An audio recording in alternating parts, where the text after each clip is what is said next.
अधिक मास म्हणजेच पुरुषोत्तम मास हा विशेष भाग आपण आज पाहणार आहात. या भागामध्ये आपलं मनापासून स्वागत. या महिन्यात काय करावं आणि काय करू नये हे तुम्हाला कळेल, त्यामुळे हा भाग शेवटपर्यंत पहा. चला तर मंडळी, आजच्या या अधिक मास विशेष भागाला सुरुवात करूया.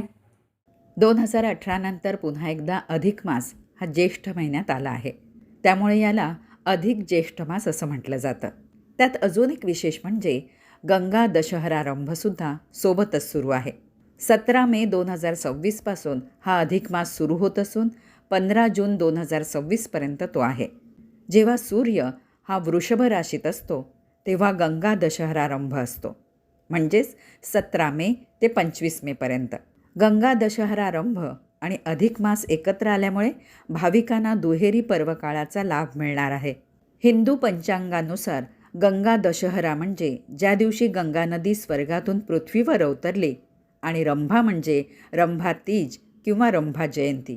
हे दोन्ही सण ज्येष्ठ महिन्यात साजरे होणारे अत्यंत पवित्र धार्मिक उत्सव आहेत, ज्यांचा मुख्य उद्देश शारीरिक, मानसिक शुद्धी आणि समृद्धी प्राप्त करणं आहे. अधिक मासाला मलमास किंवा पुरुषोत्तम मास असं देखील म्हणतात. या महिन्याचा अधिपती म्हणजेच पुरुषोत्तम म्हणजेच भगवान श्रीकृष्ण आहेत. पुरुषोत्तमाचं एकमेव भारतातील मंदिर श्री क्षेत्र पुरुषोत्तमपुरी, तालुका माजलगाव, जिल्हा बीड इथे आहे. सूर्याची भ्रमणगती ही चंद्राच्या भ्रमणगतीपेक्षा जास्त आहे, म्हणजे गतीच्या बाबतीत चंद्र सूर्यापेक्षा मागे पडतो आणि हा फरक वर्षाला 10 दिवसांचा असतो. शास्त्रीय दृष्ट्या गणितानुसार सांगायचं झालं तर दोघांच्या गतीमध्ये वर्षाला 10 दिवसांचा फरक पडतो, म्हणजेच 3 वर्षाला 30 दिवसांचा फरक. आणि हा फरक भरून काढण्यासाठी दर 3 वर्षांनी अधिक मास येतो. या अधिक महिन्यात नामकरण, मुंज, विवाह, नवीन खरेदी, गृहप्रवेश अशा सामान्य धार्मिक कृती केल्या जात नाहीत आणि म्हणूनच याला मलमास असं म्हणतात. याविषयीची एक गोष्ट देखील रंजक आहे. जेव्हा अधिक मास तयार झाला तेव्हा त्याची देवताही प्रकट झाली, परंतु ती मलमासाची देवी आहे म्हणून तिला कोणी स्वीकारलं नाही. तिची अवहेलना केली आणि म्हणूनच ती खूप व्यथित झाली आणि अशा व्यथित स्थितीमध्येच ती भगवान विष्णूंकडे गेली आणि तिने त्यांना सांगितलं की मलमासाची मी देवी असल्या कारणाने मला कोणीच स्वीकारत नाहीये, मला कोणीच मान सन्मान देत नाहीये. तेव्हा मला या मलमासाची देवी म्हणून सर्व स्वीकारतील असं काहीतरी तुम्ही करा. भगवान विष्णू तिला घेऊन भगवान श्रीकृष्णाकडे गेले आणि तिची व्यथा सांगितली. ती व्यथा ऐकल्यानंतर भगवान श्रीकृष्ण त्या देवीला म्हणाले, मी तुझ्याशी विवाह करतो, माझं नाव तुला देतो आणि माझी सर्व शक्ती या मी अधिक मासाला देतो.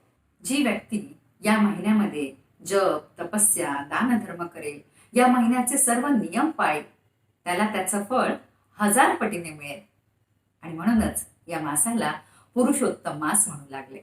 या मासामध्ये पूर्णाचे दिंड करण्याची पद्धत आहे आणि हे दिंड करून आपल्या इष्टमित्रांना, नातेवाईकांना भोजन देतात.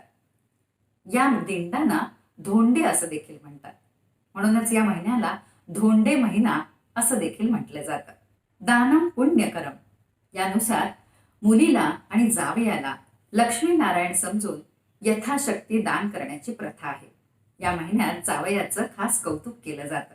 सासूरवाडीला जावयाला भोजनाला बोलावून त्याला 33 जाळीदार पदार्थ जसे अनारसे, बत्तासे, म्हैसूर पाक दिले जातात. या पदार्थातील साखरेच्या पाकाच्या जाळीसारखे नात्यातील बंध दृढ होतात असं मानलं जातं. सध्या व्हॉट्सअपवर एक विनोद फिरतोय. शेजारच्या घरी पार्सल आलं, 33 मास्क आणि 33 सॅनिटायझरच्या बाटल्या आल्या, जावई बेहोश, अधिक मास. विनोदाचा भाग सोडून देऊया, पण या महिन्यामध्ये जप, तपस्या, दानधर्म याला अधिक महत्व आहे. देवाची उपासना, त्याचा जप आणि दानधर्म केल्यास या महिन्यामध्ये अधिक फळ मिळतं असं मानलं जातं. या महिन्यामध्ये आपल्या एखाद्या आवडत्या पदार्थाचा त्याग करावा असं म्हटलं आहे, कारण त्यागामुळे अहंकारापासून, गर्विष्ठपणापासून आपण दूर राहतो. या महिन्यामध्ये काय करू नये ते आता आपण पाहूया.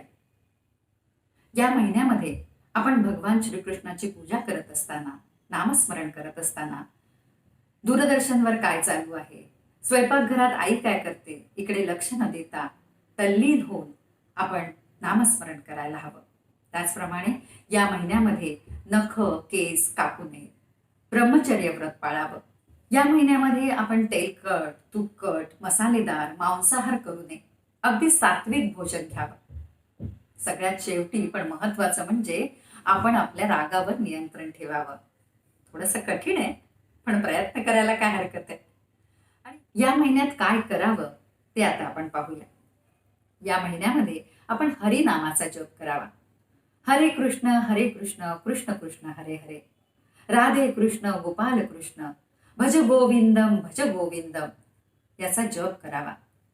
असं म्हणतात की या महिन्यामध्ये जर तुम्ही 1 माळेचा जप केला असेल तर 1000 माळेचा जप केल्याचं पुण्य आपल्याला मिळतं.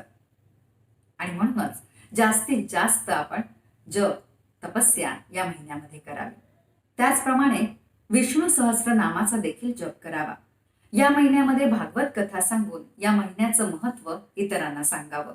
दान हे अवश्य करावं. या महिन्यामध्ये आपण श्रीकृष्णाची मनोभावे पूजा करावी. तुळशीपत्र वाहावं, तुळशीची पूजा करावी, तिच्या समोर दिवा लावावा. ब्राह्ममुहूर्तावर उठून स्नान केल्यानं कुंभमेळा स्नान केल्याचं पुण्य मिळतं. ब्राह्ममुहूर्त म्हणजे सारस्वत काळ.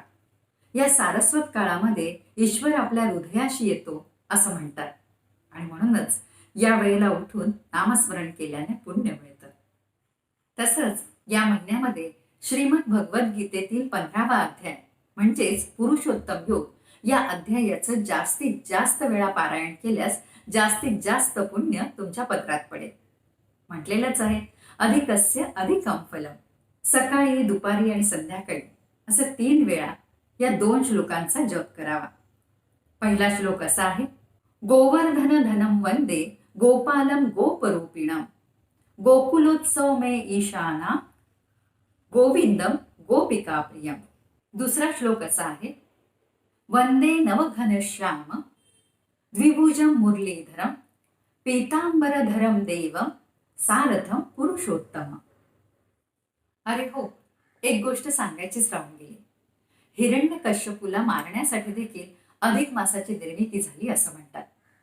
कारण हिरण्यकश्यपूला आत बाहेर जमिनीवर आकाशात वर खाली शस्त्राने अस्त्राने पुरुष किंवा पशुने कशानेही मारता येणार नाही. त्याचप्रमाणे या 12 महिन्यात देखील त्याला मारता येणार नाही असं वरदान त्याला मिळालं होतं. आणि म्हणूनच त्याला मारण्यासाठीच देवाने या अधिक मासाची निर्मिती केली. या अधिक मासामध्ये जितकं चांगलं वागाल तितकं तुम्हाला पुण्य मिळेल. पण जर का या अधिक मासात वाईट वागलात तर अधिकचं पाप तुमच्या पदरात पडेल, हे लक्षात ठेवा. पण घाबरून जाऊ नका. या अधिक मासामध्ये जास्तीत जास्त तपस्या करा, नामस्मरण करा, उपासना करा.